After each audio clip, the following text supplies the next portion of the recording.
তো নমস্কাৰ, হাই, হেল্ল', স্বাগতম টু অল। যোৱা কেইদিনমানত গাইজ মানে আপোনালোকে দেখা পাইছে চাগে ৰিল চিলত মানে দীপৰ বিলৰ তাৰমানে বেয়া কণ্ডিশ্যন হৈ আছে। তো এইটো ট্ৰেকটোৱে ইয়াৰ আগৰে মানে যিহেতু পাহাৰখন আছে, তো ইয়াৰ পৰা হাতী অহা যোৱা কৰে আৰু এই ট্ৰেকটোতে মানে হাতী পাৰ হওঁতে ট্ৰেইনৰ লগত কলিজন হৈ পেলাই যোৱা বছৰ 15টা হাতীৰ মৃত্যু হোৱা বুলি কৈছে। আৰু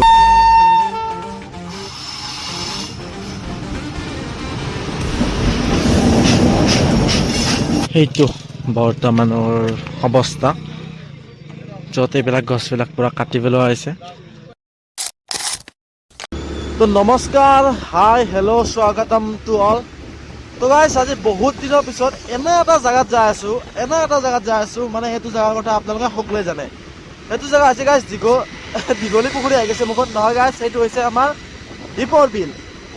যোৱা কেইদিনমানত গাইজ মানে আপোনালোকে দেখা পাইছে চাগে ৰিল চিলত মানে দীপৰ বিলৰ তাৰমানে বেয়া কণ্ডিশ্যন হৈ আছে। মানে শুনা পোৱা মতে বহুতখিনি গছ এতিয়ালৈকে দীপৰ বিলক কাটলা, কিবা বোলে কৰিডৰ বনাব, তাতে এলিভেটেড কৰিডৰ আৰু বহুতো কিবা কানি।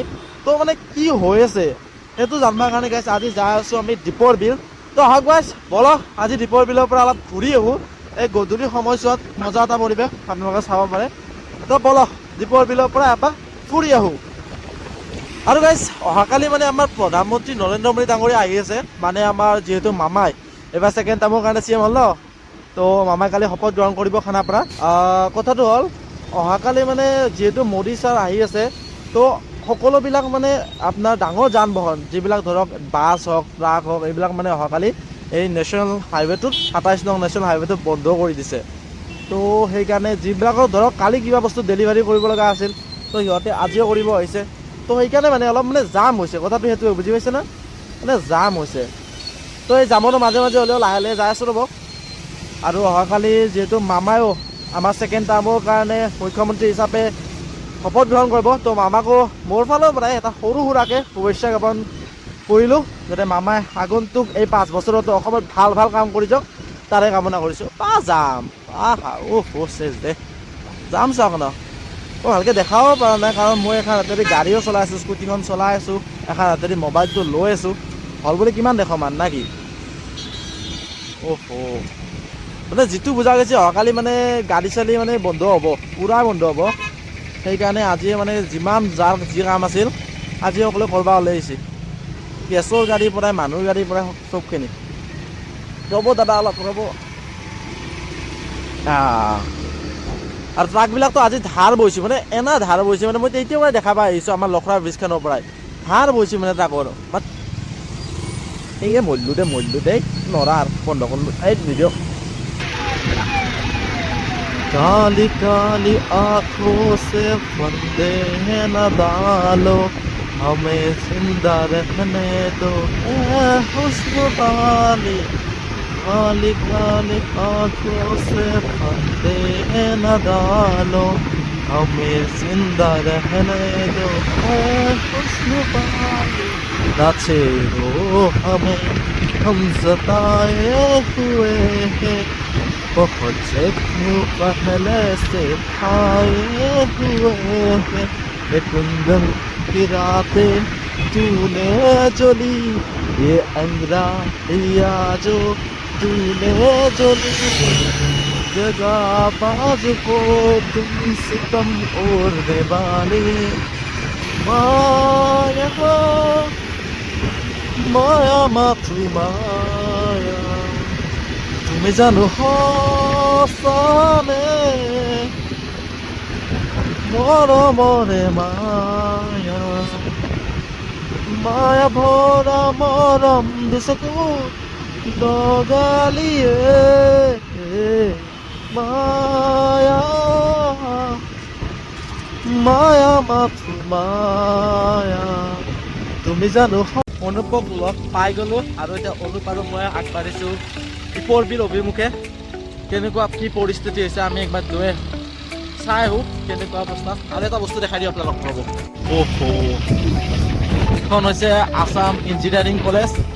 তো চলিহাট কাৰোবাৰ যদি ইঞ্জিনিয়াৰ হ'বৰ মন আছে তো ভালকৈ পঢ়া, ইয়াতে চান্স পাবা। যেতিয়াই ইমান মজা কেম্পাছ আছে চাই লোৱা, ভালকৈ পঢ়া, ইয়াতে চান্স পাবা। আহা কেম্পাছটো মজা আছে কিন্তু দেই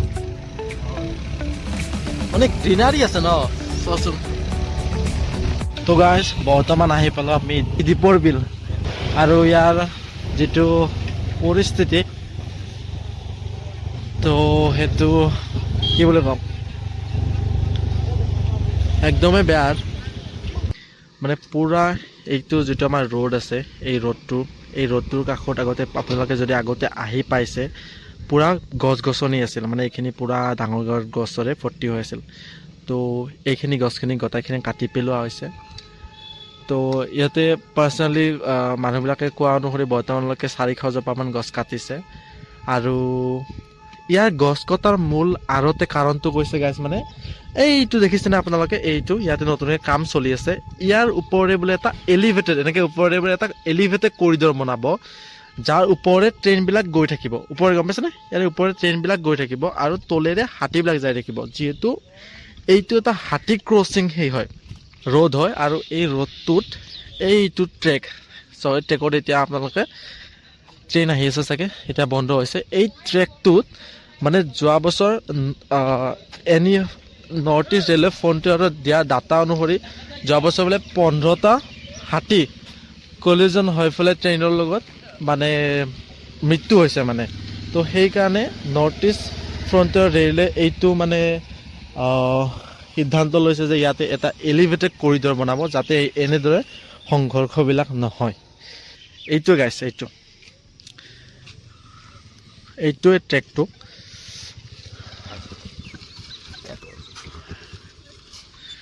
তো এইটো ট্ৰেকটোৱে এয়া আগৰে মানে যিহেতুতে পাহাৰখন আছে তো ইয়াৰ পৰা হাতী অহা যোৱা কৰে আৰু এই ট্ৰেকটোতে মানে হাতী পাৰ হওঁতে ট্ৰেইনৰ লগত কলিজন হৈ পেলাই যোৱা বছৰ 15টা হাতীৰ মৃত্যু হোৱা বুলি কৈছে আৰু এই হাতীৰ যিটো কলিজন এইটো মানে হাতীকেইটাক বচাবৰ কাৰণে মানে নৰ্থ ইষ্ট ফ্ৰণ্টিয়াৰে এইটো ৰেলৱে যোনটো এলিভেটেড কৰিডৰ বনাম বুলি কৈছে কিন্তু ইয়াৰ মূল আঁৰৰ কাৰণ কি মই নাজানো চ' গাইজ মই অলপ ওচৰত দেখি নামি আহি আপোনালোকক দেখাব চেষ্টা কৰিছোঁ তো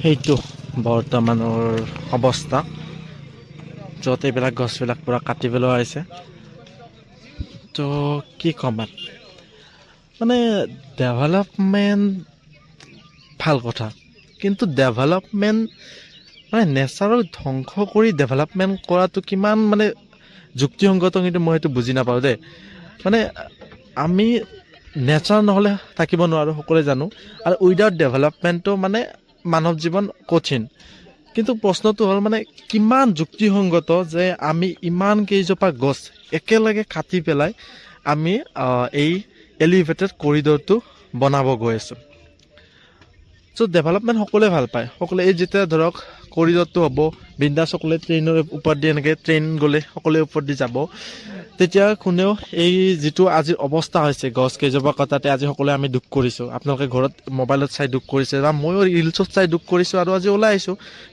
তো কথাটো হ'ল আজি যিটো দুখ কৰিছোঁ সেই যেতিয়া 5 বছৰ পিছত ট্ৰেইনত উঠি পেলাই যাম ইয়াৰে ওপৰত ধৰক এলিভেটেড কৰিডৰ হ'ব ইয়াৰে ওপৰত ট্ৰেইনত মই যাম এতিয়া সেই ভাৱটো আহিবনে নাই আৰু তেতিয়া মনত পৰিবনে নাই যে কি ইয়াতে গছকেইডাল আছিল আৰু এই গছকেইডাল বৰ্তমান নোহোৱা যোৱাৰ কাৰণে আমাৰ বহুতো সমস্যা সৃষ্টি হৈছে ইয়াতে ধৰক আগতে গছকেইডাল আছে কাৰণে তো এইবিলাক পাহাৰবিলাক আছে এইটো ফৰেষ্টৰ আণ্ডাৰত আছে তো এইখিনি কাটিব বাৰু নোৱাৰে এইখিনিও ফৰেষ্টৰ আণ্ডাৰতে হয় কিন্তু ডেভেলপমেণ্টৰ কাৰণে কাটিছে তো মই আৰু কি ক'ম কিমান বেছি যুক্তিসংগত এনেদৰে মানে ডেভেলপমেণ্টৰ নামত গছ কটা সেইটো মই আপোনালোকৰ ওপৰত এৰিছোঁ কিন্তু মোৰ মতে মই নাভাবোঁ যে আপোনালোকে নেচাৰক এনেদৰে গছ কাটি নেচাৰ ধ্বংস কৰি কিবা ডেভেলপমেণ্ট হ'ব পাৰে আৰু ইয়াৰ বিকল্প একো নাছিল নেকি মোৰ কথাটো হ'ল ইয়াৰ বিকল্প অল্টাৰনেটিভ একো নাছিল নেকি যে আমি এইটোৱে ডিচাইড কৰিব লগা হ'ল যে আমি এই গোটেই গছ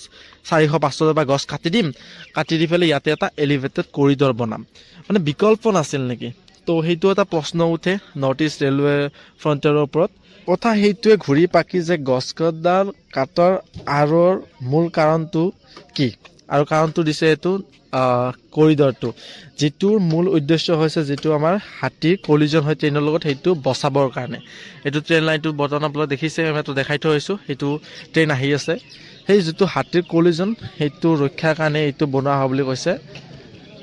তো দেখা যাওক যে আগন্তুকলৈ এই যিটো গভৰ্ণমেণ্ট বা কি ক'ম ৰেলৱে নৰ্থ ইষ্ট ৰেলৱে যিটো পদক্ষেপ হাতত লৈছে সেই পদক্ষেপটো কিমান বেছি মানে সফল হয়